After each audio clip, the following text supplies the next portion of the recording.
ദൈവദൂതനെ പോലെ അംജദ് റഹ്മാൻ പറന്നെത്തി. മാതൃഭൂമി കണ്ടിരുന്നുവെന്ന് കാര്യം നിങ്ങളോട് പറയാം.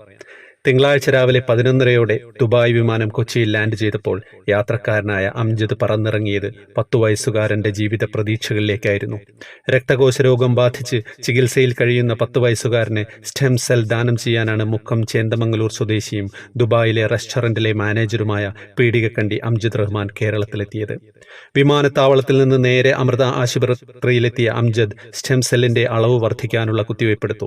ഇനി 4 ദിവസം ഡോക്ടർമാരുടെ നിരീക്ഷണത്തിൽ ഇതേ കുത്തിവയ്പ്പെടുക്കും. തുടർന്ന് സ്റ്റെം സെൽ ദാനം ചെയ്ത് വെള്ളിയാഴ്ച വൈകിട്ടോടെ ദുബായിലേക്ക് തിരിച്ചു പറക്കും. പ്രാഥമിക പരിശോധനയ്ക്കായി 2 ആഴ്ച മുൻപ് അംജദ് ദുബായിൽ നിന്ന് കൊച്ചിയിലെത്തിയിരുന്നു. പരിശോധന നടത്തി 2 ദിവസത്തിനകം തിരികെ മടങ്ങി. പരിശോധനാ ഫലം പോസിറ്റീവായ പശ്ചാത്തലത്തിലാണ് തിങ്കളാഴ്ച വീണ്ടും എത്തിയത്. യാത്രയുടെ ഉദ്ദേശ ലക്ഷ്യം മനസ്സിലാക്കിയ റെസ്റ്റോറന്റ് ഉടമകളും കുടുംബാംഗങ്ങളും പൂർണ്ണ പിന്തുണ നൽകിയതായി അംജദ് പറയുന്നു. രാത്രി ബ്ലഡ് സ്റ്റെം സെൽ ഡോണേഴ്സ് രജിസ്ട്രിയിൽ നിന്നാണ് 10 വയസ്സുകാരന്റെ ബന്ധുക്കൾക്ക് അംജദിനെ കുറിച്ചുള്ള വിവരങ്ങൾ ലഭിക്കുന്നത്. കുട്ടിയുടെ ബന്ധുക്കൾ ഫോണിൽ ബന്ധപ്പെട്ട് സഹായം അഭ്യർത്ഥിക്കുകയായിരുന്നു.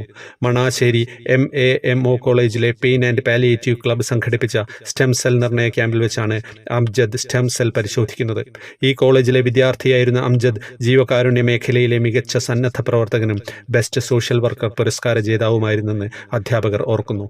5 ദിവസത്തെ അവധിക്ക് വിമാനം കയറുമ്പോഴും അമൃത ആശുപത്രിയിൽ കുത്തിവയ്പ്പെടുത്ത് കഴിയുമ്പോഴും രോഗബാധിതനായ കുട്ടിയുടെ പേരോ മറ്റു വിവരങ്ങളോ അംജദിന് അറിയില്ല.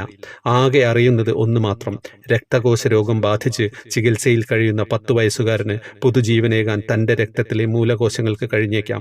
7 ലക്ഷത്തോളം പേരുടെ സ്റ്റെം സെൽ പരിശോധിച്ചതിൽ കുട്ടിയുടെ സ്റ്റെം സെല്ലുമായി യോജിച്ചത് തൻ്റേതാണ്. ആ രക്തബന്ധത്തോളം പകരം വയ്ക്കാൻ മറ്റൊന്നില്ലല്ലോ, അംജദ് പറഞ്ഞു. മനോഹരം, അതിമനോഹരം എന്നൊന്നും പറയാൻ വാക്കുകളില്ല അല്ലേ? ബാക്കി നിങ്ങൾ പറയാം.